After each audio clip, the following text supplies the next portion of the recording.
ও মায়েরা, তাহলে কলিযুগে একটাই পন্থা, কৃষ্ণ নাম করতে হবে। যা করো ঘরের কাজ করে যাও। এই দেখো একটা ছোট কথা বলি, পাখির ডিম পেড়ে তা দেয় দেখেছো কোনোদিনও? পাখির বাসা দেখো নি? ও ডিম পেড়ে বাসায় ডিমের মধ্যে বসে তা দেয়, কিন্তু লক্ষ্য তাকে দূরের দিকে, কেউ আসছে কিনা ডিম নষ্ট করতে। তুমি সংসারে দিনরাত তা দাও, তাতে কোনো দুঃখ নেই, লক্ষ্যটা রেখো গোবিন্দ চরণের প্রতি, হৃদয় গৌর হরি বল, তাহলেই বেঁচে গেলে। আর না হলে তোমার স্বামী তোমায় বাঁচাবে, ছেলে তোমায় বাঁচাবে, কেউ পারবে না। ভগবান দুবার হাসে যখন ডাক্তার কেউ নেই তো এখানে, থাকলে আমায় গাল দেবে। যখন ডাক্তার কোন রুগীকে দেখে বলে চিন্তা নেই, ও আমি বাঁচিয়ে দেবো, ভগবান হাসে, বলে আর 1.5 দিন সময়, তুই কোথায় কি করবি। আর কখন ভগবান আসে? যখন ভাইয়ে ভাইয়ে বাঁধে, তুই এখানে একবার 16টা পোত, তারপর দেখ। আরে তুই পুঁতে দেখ, তুই পুঁতে দেখ। আমি মাকে এই চুপ করে দাও না, এটা তোর বাপের জায়গা নাকি? আরে তোর বাপের নয়। এ বলছে তোর বাপের জায়গা নাকি, ও বলছে তোর বাপের জায়গা নাকি, দু ভাই হচ্ছে। তুই পোত দেখ কি করি। আরে যদি তোর গদ্দান থেকে না চেলে দিই তো আমার নাম নেই, দেখ।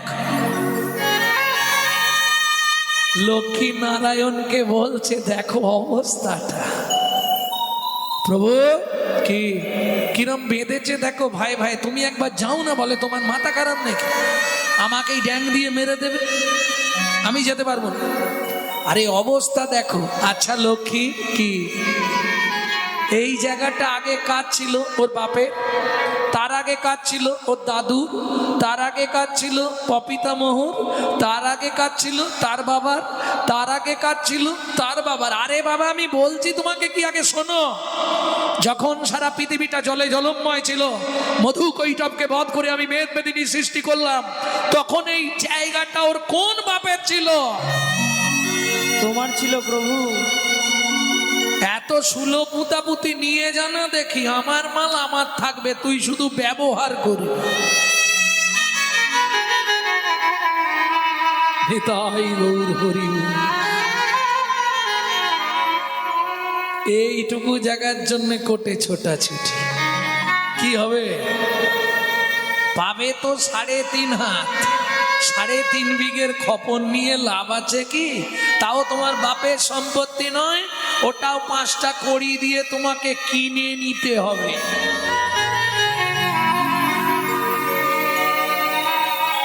সব জানি আমরা, সব বুঝি, তবু জ্ঞান পাবি, এটা বোঝেন তো? মূর্খ যে ব্যক্তি মূর্খ তাকে বোঝালে সে বুঝবে, কিন্তু অবজানহন্তি মাং মূঢ়, যে ব্যক্তি জ্ঞান পাবি সে জীবনেও বুঝবে না। বোঝা গেল? কে তোমার আপন? তোমার স্বামী। দাঁড়াও একটু ছোট করো, তোমার স্বামী তোমার আপন? হ্যাঁ, আমায় কত ভালোবাসে জানো, ওইটা তোমার আপন না? শোনো, এ জন্মে যে তোমার স্বামী হয়েছে, আগের নাটকে পল্টুর মায়ের স্বামী ছিল, পরের নাটকে হয়তো ভুবনের মায়ের স্বামী হবে। যে তোমার স্ত্রী হয়েছে, ও আগের নাটকে অন্য একজনের স্ত্রী ছিল, এবারে তোমার সঙ্গে অভিনয়, পরে আবার অন্যের সঙ্গে অভিনয়। এ তো অভিনয়, অভিনয়, অভিনয়, অভিনয়। বোঝা গেল কথাটা? তবে বর্তমান সরকার একটা উপকার করে দিয়েছে, প্রত্যেক বাস স্টপে একটা করে বসার জায়গা করে দিচ্ছে। হ্যাঁ, বসে রেস্ট নাও, কিন্তু বাস এসে হর্ন মারলেই ছুটে গিয়ে উঠে পড়তে হবে, মাথায় রেখো। প্রান্তশালা, এই পৃথিবীটা প্রান্তশালা। ও মাইরা, মানুষের জীবনটা কেমন জানো? ফুলের মতো। এই ফুলের মতো মানুষের জীবন বললে কেন? একটা ফুলের সঙ্গে বৈষ্ণব কবি মানব জীবনের তুলনা করলেন। ফুলটি কোন ফুল? শেফালি ফুল। চেনেন মায়েরা? শেফালি, শেফালি ফুলটা চেনেন? গ্রাম্য ভাষায় যাকে বলা হয় শিউলি। চেনেন ফুলটা? দেখেছেন? বাহ, গাছ আছে এখানে? গাছ আছে? বাহ, তাহলে শিউলিকে ফুটতে দেখেছেন? হ্যাঁ, মিথ্যে কথা বলছে। আপনি যখন দেখেছেন তখন গাছের তলায় ডেড বডি পড়েছিল।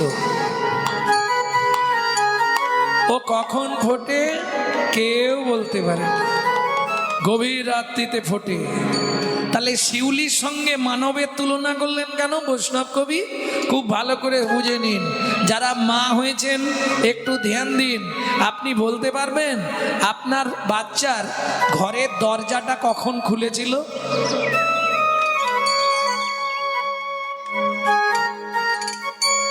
আপনি জন্মের ডেট বলে দিতে পারবেন, কিন্তু দরজাটা কখন খুলেছিল বলতে পারবে না।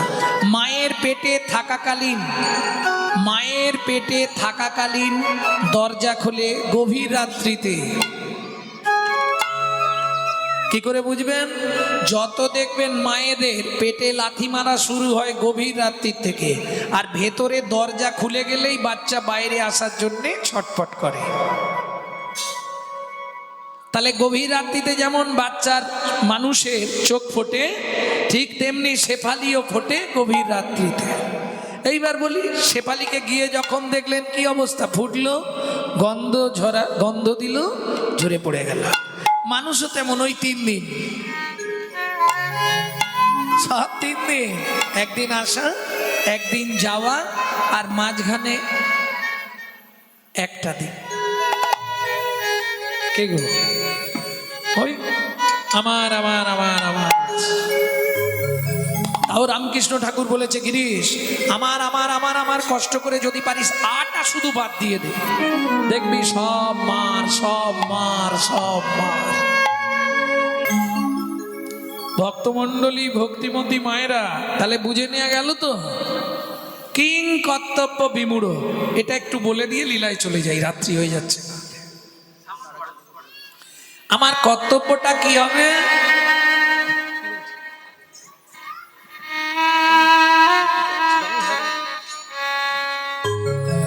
ভক্তমণ্ডলী, ভক্তিমতী মায়েরা, আমার কর্তব্যটা জীবনে কি হবে? 24 ঘন্টায় 24 বার ভগবানকে ডাকতে হবে। সম্ভব নাকি? হরিভক্তি বিলাস বলছে 24 ঘন্টায় 24 বার ভগবানকে ডাকতে হবে। সম্ভব কি? ঘরের কাজপাট করবো কখন? ছেলে মেয়েকে দেখবো, শ্বশুর শাশুড়ি দেখবো, স্বামী সেবা করব, রান্না করবো, বাস সম্ভব নয়। বলছে তা যদি না পারো তদ অর্ধ, 24-এর হাফ 12, তাও যদি না পারো তদ অর্ধ 6, তাও যদি না পারো তদ অর্ধ আর নাই। তাহলে সব থেকে কম যদি হয় কবার হবে? 3 বার।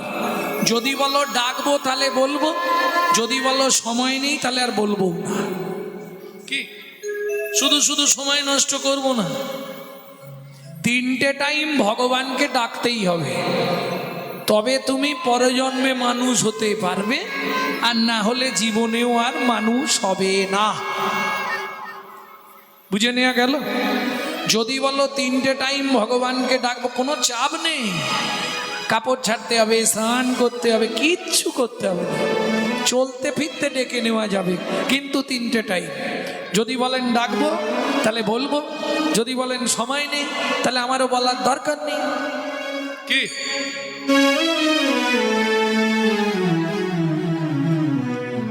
না না সত্যি বলো, ডাকবে তো? এই বাবা পঞ্চানন্দ সাক্ষী থাকছে কিন্তু, আর খুব রাগী ঠাকুর। হ্যাঁ, এখন ঘাট নেড়ে দেবে আর বাড়ি গিয়ে ভুলে যাবে, তখন দেখবে আমি ফোন করে বলে দেবো, তখন ঝামেলায় পড়ে যাবে। ও মায়েরা, তাহলে 3টে টাইম ভগবানকে ডাকতে হবে। কখন কখন ডাকবে? তার আগে একটা সত্যি কথা বলতে হবে। কি? যারা প্রত্যেক দিন ঠাকুরের পায়ে ফুল দেন তারা একবার হাত তুলুন তো দেখি। বাহ, প্রতিদিন ঠাকুরকে ফুল দেন? বেশ, 3টে নিয়ম মেনে ফুল দেবে। কি কি 3টে নিয়ম? কোনো সময় কুঁড়ি ফুল তুলে ঠাকুরের পায়ে দিয়ে দেবেন না। 2, এটা শ্রীমদ্ ভাগবতের 5ম স্কন্ধ থেকে বলছি। 2, কোনো সময় গাছের তলায় পড়ে থাকা বাসি ফুল কুড়িয়ে এনে ঠাকুরকে দেবেন না। তিনটা বলবো? তিনটা না বলাই ভালো, গায়ে বাঁধবে। বলবো? সকালবেলা হাঁটতে যাবার নাম করে কারো গাছের ফুল চুরি করে এনে ফুল ঠাকুরকে দেবেন না।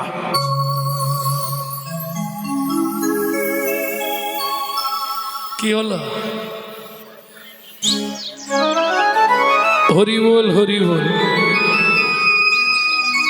শিউলি চলে, শিউলি শুধু তো দুর্গাকে দেয়া যায়, আর কাউকে দেওয়া যায় না। শিউলি ফুলটা একমাত্র দুর্গা দেবীর জন্যই। আশ্বিনে ন ভেষজে ন, পুষ্পশুদ্ধিতে বলা আছে না, ওটা দুর্গার ফেভার ফুল। ভক্তমণ্ডলী, ভক্তিমতী মায়েরা, তাহলে বুঝে নেওয়া গেল তিনটে টাইম ভগবানকে ডাকতে হবে। কখন শুরু করবেন? একবারে দুপুর বেলা। তাহলে কুঁড়ি আসতে, কুঁড়িতে গোবিন্দ সেবা হবে না। এই যে কুঁড়ি বসে আছে, কুঁড়িগুলো এখন ভগবানের সেবায় লাগবে না। আর যেটা একবারে ফুটে ঝরে বাসি হয়ে গেছে, এবার বুঝে নাও কি বলছি। হাসির কিছু নেই। কেন ওটা ভগবানের সেবায় যাবে না? প্রত্যেকটা মানুষের জীবনে 10টা করে দশা আসবে। সে আপনি কোটিপতি হন আর ভিখারি হন, 10টা দশায় আপনাকে পা রাখতেই হবে। কোন কোন 10টা দশা? লালস্য উদ্বেগ জগজাখিনতাং জড়িমাঙ্গতা বৈরাগ্য বিয়াধিরস্য উন্মাদম মহো মৃত্যুম দশম দশা। কি বলে?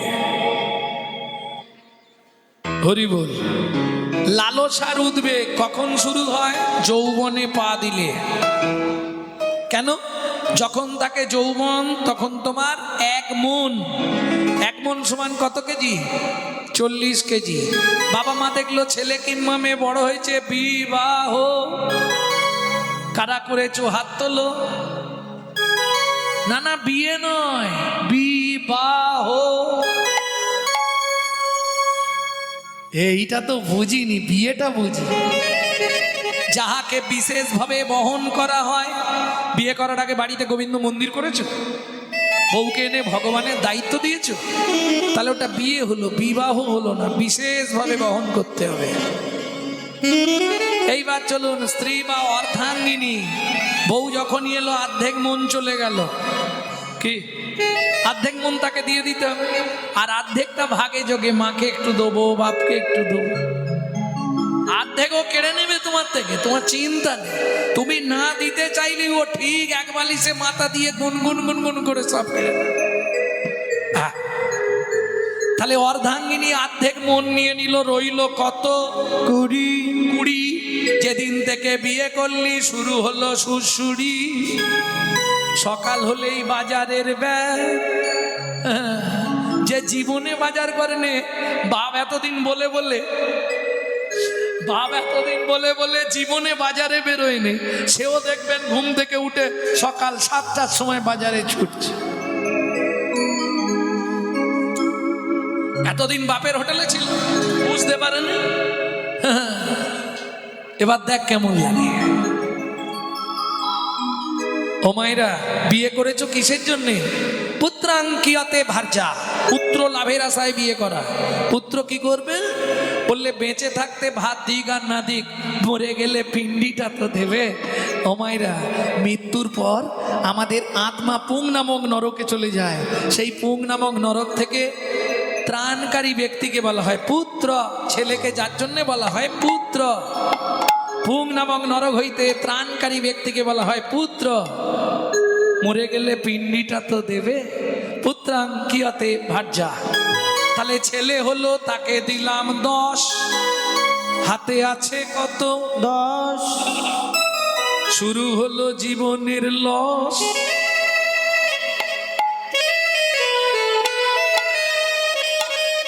এই হাসনি, আশাই তো জগৎ। কি আশাই জগৎ নয়? আশাটাই তো জগৎ। ছেলের বিয়ে দেবো, সুন্দর দেখে বৌমা আনবো, বৌমার রান্না ভাত খাবো, কিন্তু কলিকালে হবে না। এক বালিশে পড়লে মাথা মনের কথা হয় গো যাতা, এক বালিশে পড়লে মাথা মনের কথা হয় গো যাতা। বাবা মাকে করে পহর যাকে নিয়ে বাদলি ঘর, তুই বাবা মাকে করে পর যাকে নিয়ে বাদলি ঘর, যাকে তুই বাসলি ভালো সে কি তোর সঙ্গে গেল, যাকে তুই বাঁচলি ভালো সে কি তোর সঙ্গে গেল। শেষে গোবর ছড়া দিল রে, রে অমঙ্গলটা বিদায় হলো। শেষে গোবর ছড়া দিল রে, অমঙ্গলটা বিদায় হলো। ও মায়েরা, তাহলে তিনটে টাইম যৌবনকাল। এবার বলি 24 ঘন্টার যৌবনকাল কোনটা? দুপুর বেলা, তাই তো? আস্তে, প্রত্যেককে ভাতের থালা নিয়ে বসতে হয়, বসতে হয় না? ভাতের থালাটা নিয়ে যখন বসবেন ভালো করে শুনে নিন, একবার করে বলবো, দুবার আর রিপিট করব না। ভাতের থালাটায় একটা প্রণাম করে নেবেন, কি বলে? ভোজনে চ জনার্দনম, ভগবানকে ডাকা হয়ে গেল। এতে কি উপকার পাবেন জেনে নিন। তিনটে উপকার আপনার জীবনে আসবে। কি কি তিনটে উপকার? যত জন্ম আপনি মানব কুলে জন্মাবেন, জীবনে কোনোদিন অন্যের কষ্ট হবে না। দুই, খাদ্যনাল শ্বাসনাল পাশাপাশি দুটো খাল। এদিকের মাল যদি হয় বেসামাল পাঁচু, তাহলেই তুমি স্ট্যাচু। যদি খেতে খেতে মৃত্যুও হয়ে যায়, আপনি গোলক বৈকুণ্ঠ ধাম প্রাপ্তি হয়ে যাবেন। তিন, যার জিনিস তাকে না জানিয়ে খেলে ওটা চুরি করে খাওয়া হয়, আর চুরির মাল ভেতরে গেলেই পেট ডিস্টার্ব করবে। বুঝে নেওয়া গেল? এইবার চলুন 2 নম্বর কখন ভগবানকে ডাকবেন একটা বলে দিলাম। 2 নম্বর কখন ডাকবেন? ওমা, সব কাজ মিটে গেলে রাত্রিবেলা কোথায় যান? বিছানায়। এটা বলতে পারছেন না? বিছানায় যান, ঠিক শোবার আগে। কোনো চাপ নেই, শুধু শোবার আগে ভগবানকে একটা প্রণাম করে শোবেন। তবে মুখ দিয়ে বলবেন, শয়নে পদ্মনাভঞ্চ। যদি সংস্কৃত না বলতে পারেন, বাংলা বলবেন, হে পদ্মনাভ, আমি শয়নে যাচ্ছি। সকালে যদি সেন্টার খোলে তো ভালো, আর যদি না খোলে তোমার চরণে একটু জায়গা দিও। চোখ খুললে সকাল, না খুললে পরকাল। একটা কাল তুমি পেয়ে যাবে, গোলক বৈকুণ্ঠ ধাম প্রাপ্তি হবে। এই আস্তে চিৎকার করুন, আমাকে দেখি দাও চুপ করে। ভক্তমণ্ডলী, ভক্তিমতী মায়েরা, তাহলে বুঝে নেওয়া গেল তো? এইবার চলুন 3 বারেরটা একটু কঠিন আছে। 3 বারেরটা কঠিন মানে ভোরবেলা উঠতে হবে। আস্তে, বাসি কাপড়ে, বাসি মুখে, বাসি বিছানায় কোনো নিয়ম নেই, আপনি যেভাবে হোক ডাকতে পারেন। তবে ভোরবেলা সূর্য উদয়ের আগে নারী জাতিকে ছড়া ঝাঁট দিতেই হবে। সূর্য উদয়ের পর যদি কোনো রমণী ছড়া ঝাঁট দেয়, 7 জন্ম তাকে অত্রিপত্রবন নরক যন্ত্রণা ভোগ করতেই হবে। এইবার চলুন, ভোরবেলা যখন উঠবেন একদম বাসি বিছানায় পূর্ব দিকে মুখ করে বসবেন। মায়েরা স্মরণ করে এইভাবে হাতটা রেখে 5 জনকে স্মরণ করে প্রণাম করে তবে কাজ করবেন। আর বাবারা 4 জনকে করবেন। হ্যাঁ, উপকার কি আগে বলে দিই, তারপর কাকে কাকে প্রণাম করবেন সেটা বলবো। কি কি উপকার পাবেন আপনি ভালো করে বুঝে নিন। যেসব সংসারে খুব আর্থিক সংকট, বুঝেন তো, মানে এক কথায় নুন আনতে পান্তা শেষ, এরম অবস্থা, যেখান থেকে যা আনি চোখে কানে দেখতে পাইনি, সব কোথায় যে কি হয়ে যাচ্ছে। আপনি 3 থেকে 4 মাস করে আমাকে রেজাল্ট দিন, গ্যারেন্টি, ওয়ারেন্টি নয়, 100 গ্যারেন্টি কাজ হবে। সংহিতা বলছে, বা আমি এখন পর্যন্ত বলে বিদেশ থেকে বহু ফোন আসে, সত্যি দাদা আপনার এই স্ট্রিপটা ভালো কাজ হয়েছে। যাদের স্বামী স্ত্রীর মধ্যে মধুর সম্পর্ক নাই, খিটির বিটির লেগেই থাকে, 6 থেকে 7 মাস করুন, করে আমাকে রেজাল্ট দিন। ইউটিউবে আমার নাম্বার আছে, দাদা আমি 7 মাস করলাম, আমার তো কাজ হচ্ছে না। 100% কাজ হবে, তবে করার মতো করতে হবে, যে নিয়ম বলে দিলাম। 3, কি উপকার পাবেন? 3 নম্বর, যাদের ছেলেমেয়েরা খুব অবাধ্য, কন্টিনিউ 8 থেকে 9 মাস করুন। শুধু তাই নয়, যদি আপনার কুষ্ঠিতে বা আপনার হস্তরেখায় মৃত্যুবৎ ফাঁড়া থাকে, 12 থেকে 13 মাস করুন, ফাঁড়া কেটে যাবে। আমার লাইফে 2 জনের দেখলাম, 13 জন অস্ট্রেলাইজার বলেছিল 3 মাস বাঁচবে। এই টিপস করে এখনো বেঁচে আছে, আজ 4 বছর হয়ে গেল। করতে পারলে লাভ আছে। সব থেকে বড় লাভটা কি সেটা এবার বলবো। এটা যদি প্রতিদিন করতে পারেন তাহলে মোটামুটি 100 টপকাতে পারবেন। কেন? প্রত্যেক দিন 8 দণ্ড, 1-এর অর্ধ 8 দণ্ড করে আপনার পরমায়ু বৃদ্ধি হবে।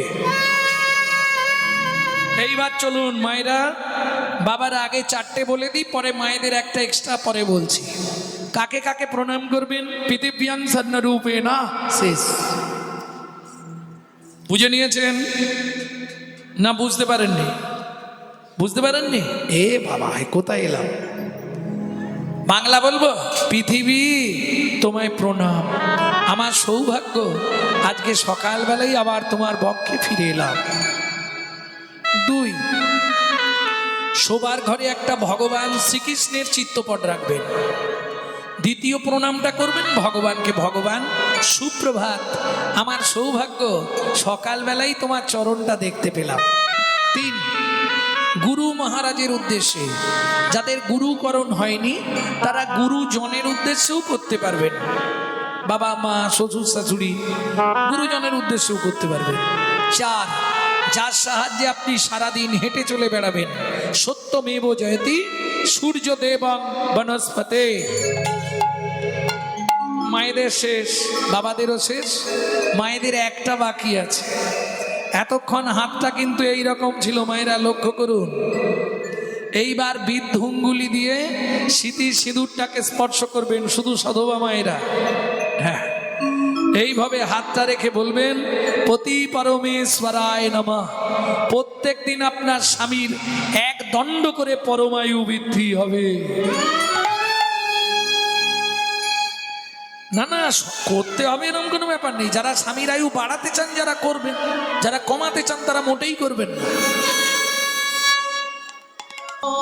তাহলে ছেলের বিয়ে দিয়ে বউ মানলাম, তাকে দিলাম 5, হাতে আছে কত? 5। বয়স বাড়ছে, শুরু হয়ে গেছে দেখো, শিরায় শিরায় খাঁচ। হ্যাঁ, 10-15 মিনিট বসার পরেই জায়গা খুঁজছে কোন দিক দিয়ে গলাবে।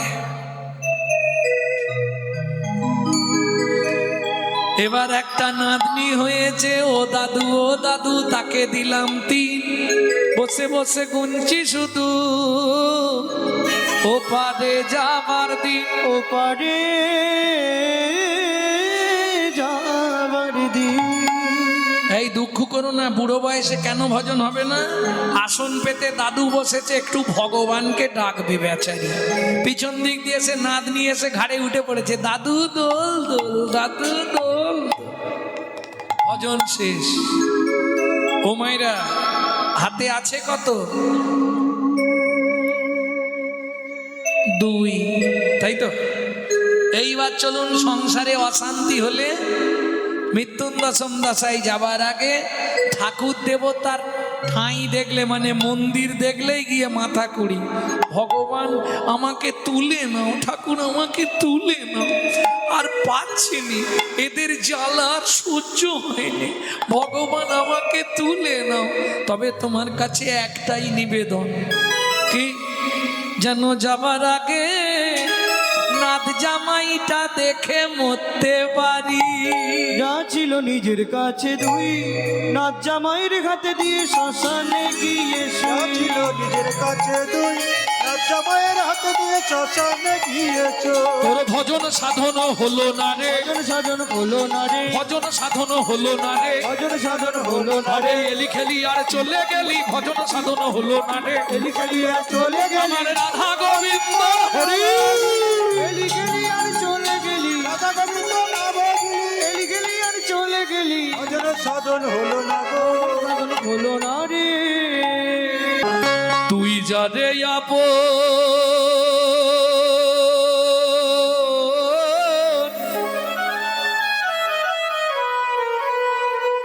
ভাবলি রে মন, সে তো আপন নয়।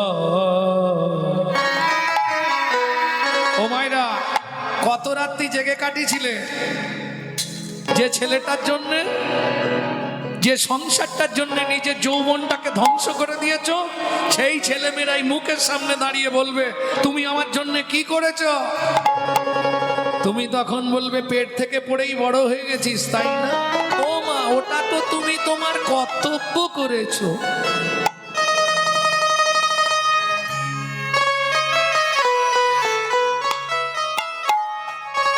কত রাত্রি না খেয়ে কাটালে হিসাব আছে? প্রতিফল কি পেলে? শুধু চোখে জল। তুই যারে আপন ভাবলি রে মন, যারে আপন ভাবলি রে মন, সে তো আপন নয়। এই পৃথিবী শালা মায়ার অভিনয়, এই পৃথিবীর পান্থশালা মায়ার অভিনয়। যারে আপন ভাবলি রে মন, যারে আপন ভাবলি রে মন, যারে আপন ভাবলি রে মন, যারে আপন ভাবলি রে মন, সে তো আপন নয়। এই পৃথিবী প্রান্তশালা মায়ার অভিনয়, এই পৃথিবী পান্থশালা মায়ার অভিনয়। তোমায়রা আগেকার দিনে পুতুল নাচ হতো, পুতুল নাচ দেখেছেন? দেখেছেন কি? আস্তে আস্তে আস্তে দাঁড়াও দাঁড়াও বলছে। হ্যাঁ, পুতুল নাচ দেখেছেন? ওই ওপরে বসে বসে একজন পুতুলগুলোকে সুতো দিয়ে নাড়াতো, বেশ দারুণ দেখতে লাগতো। কিন্তু পুতুল নাচ একজনই মুভ করবে, মেয়ে ছেলের গলা, বেটা ছেলের গলা, 4-5টা গলা একজনই করবে। আর ওপরে ওই আর কাটার ওপর বসে বসে আঙুল দিয়ে পুতুলগুলোকে, কি অদ্ভুত লাগতো। কিন্তু মজাটা কোথায় বলতে পারবে? যার অভিনয় শেষ হয়ে যেত তাকে কি করত? কই গো বলো, দেখেছো যদি বলবে তো। যার অভিনয় শেষ হয়ে যেত তাকে কি করত? সাইড করে দিত না, তাহলে দেখার ভুল হয়েছে, তাকে খিঁচ মেরে তুলে দিত। একই সিস্টেম। তাহলে পুতুল নাচ দেখেছেন? এইবার বলি, তোমার সংসারের পুতুল নাচটা দেখেছো? দেখে নাও আজকে। সোলার পুতুল নাচে দেখো সুতারি টানে, মানুষ তেমনি বাধা সৃষ্টির পানে। সোলার পুতুল নাতে দেখো সুতারি টানে, মানুষ তেমনি বাধা সৃষ্টির প্রাণে। যখন হবে শেষ জানি অধিবেশ, যখন হবে সে যার অধিবেশ, তারে তখন টেনে লয়। এই পৃথিবী প্রান্তশালা মায়ার অভিনয়। এই নিতাই গৌর হরি হরি হরি বল। মায়ার অভিনয়। বুঝে নেওয়া গেল? সে ফালিকা ফুটে দেখো গভীর নিশীতে, গন্ধ বিলায়ে শেষে ঝরে প্রভাতে, সে পালিকা ফুটে দেখো গভীর নিশীতে, গন্ধ বিলায়ে শেষে ঝরে প্রভাতে। মানুষ তেমন ফুলেরই মতো, মানুষ তেমন ফুলেরই মতো, ঝরে যায় তার ইশারা। এই পৃথিবী পান্থশালা মায়ার অভিনয়, এই পৃথিবীর নিতাই গৌর হরি বল, হরি বল। এইবার চলুন বাবারা, যে কাজে যাবেন যেন এক দণ্ড মানে 24 মিনিট মুখে হরি নামটা থাকে। এক দণ্ড যে কাজেই যাবেন গুনগুন করে মনে মনে গাইবেন। হরিদাস ঠাকুর 3 লক্ষ নাম করত কিভাবে? 1 লক্ষ উচ্চ ঈশ্বরে, 1 লক্ষ মুখ নেড়ে গুনগুন গুনগুন করে, আর 1 লক্ষ করতেন মনে মনে। তুমি মনে মনে করে নেবে, এক দণ্ড 24 মিনিট। আর মায়েদের তো নাম করার ভালো সময় আছে সকালবেলায়, যখন ওই ঘরটা পরিষ্কার করবেন তখন নিজের ঘরে একটু ক্লিনার স্প্রে করে নেবেন। না না, ফিনাইল খেয়ে নেবেন না, সর্বনাশ হয়ে যাবে। তাহলে কিভাবে ক্লিনার মারবেন?